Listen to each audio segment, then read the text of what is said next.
Hello, Blackhawks Nation. Welcome to the Blackhawks Daily, your favorite recap of the daily buzz around your Chicago Blackhawks. I'm your host, PJ Benoit. Thank you so much for tuning in as we uplift, support, and celebrate our beloved Blackhawks tearing through the centennial season. If you're new here, welcome. And if you haven't already, hit the subscribe button for me, please. It would be wonderful to have you around and along as we're growing this awesome community. We've got our top 4 topics of the day, so let's dive in, shall we? So, big night last night as the Hawks took down the Flames 5-2 at the UC. I predicted 3-1. So my Nostradamus years are behind me apparently, but 5-2 is a much better score in my opinion. Anyway, let's break it down. We got our 3 studs or 3 duds or things to work on, and a little bit more on Bedard, right? So first of all, first star, of course, is Bedard. What a performance, right? He lit it up, scoring his second career hat trick in the game. He's tallied 3 goals, including the go-ahead early in the third on an empty netter to seal it. I think it was like a 115-foot shot or something like that. His hot streak continues. According to reports, he has 11 goals and 11 assists in the last 11 games. Oliver Moore came through when needed. He scored a goal, picked up an assist, helping the Hawks build and hold the lead. And then defensive team response and goaltending. The Flames had chances. The Chicago limited their damage and got key saves. The shot count was tight, 23-21 in our favor, which shows that the Hawks are disciplined and bought into the structure. So things to work on.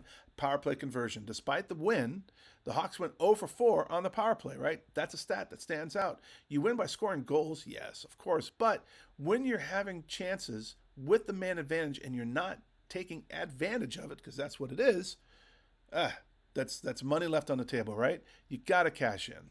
Preventing early third period or actually runs, really. We got them on the ropes. We let them back in a little bit. We got to keep the foot on the gas.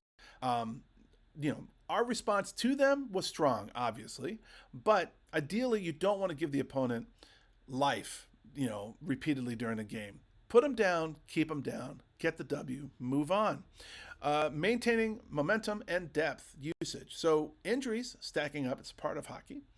And a young roster being leaned on, so the Hawks need to keep playing at this level over stretches, not just one big night, but night after night.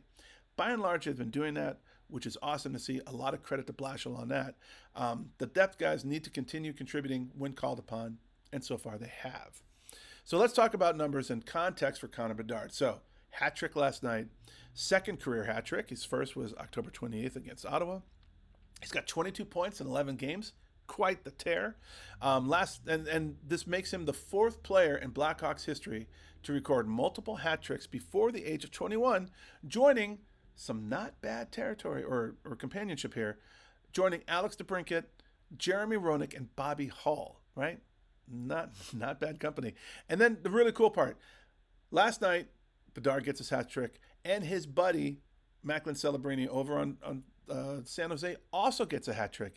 It's the second time in NHL history that 2 players under 20 scored hat tricks on the same day. The last time was 1944, and I'm willing to bet none of us was around to remember that. So pretty darn cool. But just beyond the win, this game adds to the narrative. Bedard isn't just scoring, he's making historical noise, and the Hawks are benefiting from it in a big way. So it wasn't just another W, it was a statement, right? In a rebuild year, and the way we're doing and the way we're going way beyond everyone's expectation, every game's a statement. We handled pace, we responded when challenged, and we leaned on Bedard and our young guys to finish. The power play needs attention, and we've kind of touched on this before. And consistency obviously will be the key. But when your 20-year-old leads the way with a hat trick and you're stacking wins anyway, well, we can celebrate a little bit. So if you're a Hawks fan, take it in, right? We're kind of watching something special right now. Bedard's not just promising, he's delivering. He came in with huge expectations a couple years ago, and the last 2 years, he's done well, but people were like, is he really the star we thought he is? He's coming into his own, and it's really fun to see. And also, the team's identity is gelling around him. It's strengthening, and nights like this just build foundation for something bigger. So let's get into the box score. We had 5 goals to their 2. We had 23 shots to their 21. Great that we outshot them. I would love to see us double digits every period. That's just me. They had 15 block shots to our 11. Here's something. They had 43 hits to our 13. So 30 more hits. That's something we got to work on. Also, they won 38 faceoffs to our 30. So we got to work on that as well. And also power play, they were 1 of 4 and we were 4 of 4. So there's your box score. Let me know about your thoughts about Bedard's hat trick and where you think we're going. Yeah, right. Calgary, we've kind of been beating up on them. They're not, well, they're one of the, if not the worst team in the league right now. However, you got to win when you're supposed to win. But let me know what your thoughts are in the comments. And moving on from there, let's talk a little bit more about why last night was something special. Bedard was wearing the A, if you didn't notice, for the alternative captain, right? So that's also a statement of who he is and where he is in his process, right? Let's break it down what it means. So with Captain Foligno sidelined for a couple of weeks, the Blackhawks have handed Bedard one of the alternate captain letters. And it isn't just a typical, let's just give it to the young guy for fun. He earned it. Blashill's all about earning your spot, right? Bedard wearing an A under Blashill's system, he earned that A. And it's meaningful. So as reported by Blackhawk Up, with Foligno out, Bedard was made an assistant or alternate captain. And by the way he played, that letter will stay. So what this means, he's already the face of the franchise, drafted first, as we talked about, 2023. Wearing the A signals that the coaching staff, the veterans, and the locker room have trust. And they must have said, you're more than our best scorer. You're one of our leaders. And they're promoting him, basically, right? It brings responsibility, though. It means stepping up not only when the puck's on the stick, but when the game gets ugly. It means being the guy that others look to when things aren't going your way. It's also a growth marker. He's young, right? He's still learning in the NHL. But this kind of experience, it accelerates leadership. And as the article noted, the team is now depending on him in bigger ways. Now for a guy like him, they come more than they go. He's competed and he stopped on pucks and played pretty good defensively. He really tries to do the right things on a consistent basis, and he gets rewarded for that with offense. And what it means for the team, right? What does it mean for the Blackhawks? They're telling the rest of the roster, this is our direction. We trust a young core. By putting an A on Bedard, they're aligning leadership with performance and long-term vision. It reinforces the message that the team isn't just rebuilding, they're being built. It's almost like we're building the plane as we fly, so to speak, but it's more solid than that in this sense. And leadership isn't just coming from veteran stars anymore. It's growing internally, and that's vital for a team missing Foligno and dealing with the bumps and bruises along the way. It provides stability in a situation where the captain is out. In hockey rules, alternate captains are authorized to speak with officials when the captain isn't on the ice. So having Bedard wear the A means that they have someone designated both symbolically and practically who's the voice and the presence. And right now, the Hawks are riding momentum, right? So this is why it's timely. They've got that 5-game point streak. They've had to adjust on the fly with injuries. This moment gives the team a hinge. We can lean on our future now. Bedard's wearing the A in this moment and doesn't wait for the future. This is him stepping into that role today. So here's where we land. The A is more than just a letter. It's recognition, it's expectation, it's trust. And for Bedard, it's another tier in his development from phenom rookie to the kind of guy that leads day in, day out when the cameras aren't on and the game's messy. For the Hawks, it's a signal that their next phase isn't just talent, but identity and leadership being built from within. As a fan, this actually should get you excited, gets me excited, because when your franchise's rising star actually steps into the leadership role and backs up with performance at 20, well, that's when you start to feel the shift, and we're seeing that. So let me know what you guys think in the comments. Your comments are always fantastic. And moving on from there, so let's talk about Blashill and why life is a whole lot easier from behind the bench, right?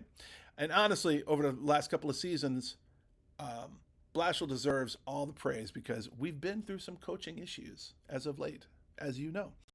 So let's dive in. Big props to Todd Matthews over at Blackhawk Up for the storyline. So it's kind of a day and night kind of thing, right? This isn't the same Blackhawks team we watched last year, clearly.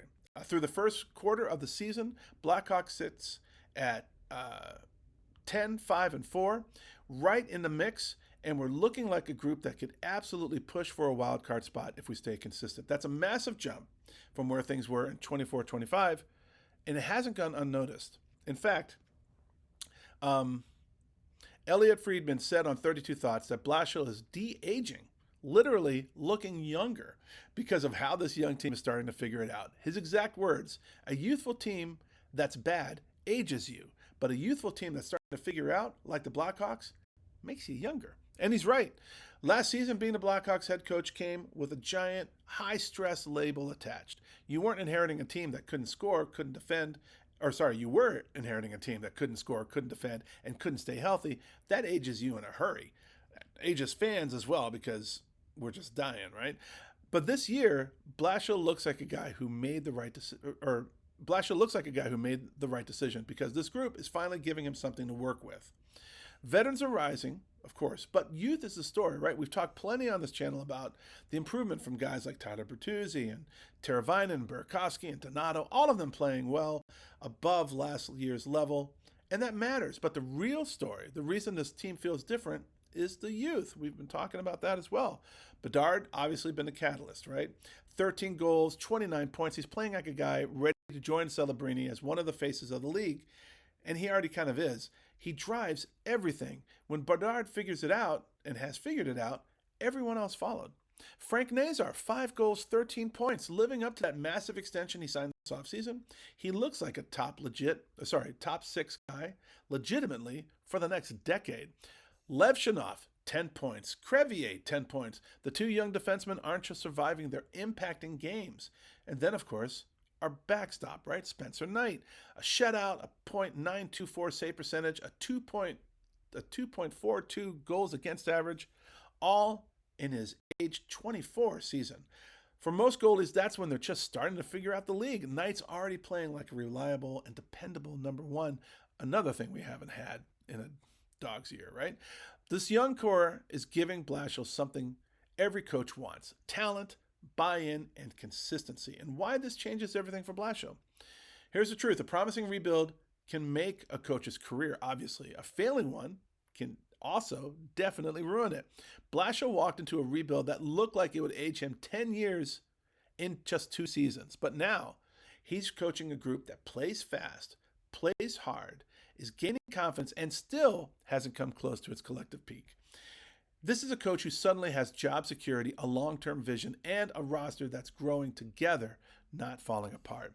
So no matter what the Hawks do this season, whether they make the playoffs or they fall just short, the key is improvement. Bedard is clearly better than he was last year. Nazar is emerging. The defense is maturing. The veterans are stabilizing the middle of that lineup. This rebuild is finally showing why it was worth all this pain. We're finally seeing the fruits of this, right? And the best part, no one in this core is close to their prime. Not Bedard, not Nazar, Levshinov, Knight, none of them. For Blashill, this means that he's not sitting on a hot seat. He's sitting on a runway, right? Let me know what you guys think about that, because Blashill, and my thoughts, he's been doing fantastic, right? I was texting with my buddy Matt, one of my longest age friends. He's a huge Blackhawks fan. He goes to Blackhawks games all the time. But we were texting last night about last night's game, and we're just talking about the youth and the speed and the energy that they bring, and they're bringing it every night. Love to see that. Sure, we have lulls, but Blashill's system is instilling confidence and belief in them, and you can see it. It's wonderful. I love it. Let me know what you guys think, and let's get to the comments, right? So Joshua Bauman, 3209, repeat offender. Hello, young man. Says, given this is my second season watching hockey, Brassois' name never graced my ears. I knew we were goalie rich, had no idea we had a potentially quality veteran in the mix, and he is, stat-wise, definitely. Given how our young tenders are playing, I'd say trade him or send him down for a rainy day. Knight is a stud, and Sadi has consistently gotten better season to season. So, excellent point. Brassois, I've been calling him all season. I've been calling him our favorite ghost payrollee, right? You never see him. He's getting paid $6.6 million over 2 years, but he is an asset. So it'll be interesting to see what the Hawks do with him. Thank you for your contribution, Joshua. As always, Lester 701, the ultimate repeat offender, the captain. He says, hello, PJ, another great video. Keep it up. Thank you, sir. Great idea from Fubar. Yeah, let the thugs that purposely injure players stay out with the player they injured until he returns. Plus, Fubar said, no salary, right? Love that. Like, absolutely love that. I think Bedard and his line will have a hot time tonight. This is from last night, and they did. Lester, you're the great Karnak now, buddy. 6-2 Blackhawks. Ah, you were close. You were close. 5-2 Blackhawks. Have a great day, all. Lester, way to go, man. You're doing better than me on the predictions. Ryan Austin, 1970. I believe a repeat offender as well. Hello, PJ and everyone. Am I the only one who thinks Chicago may put Brossoit in a few games?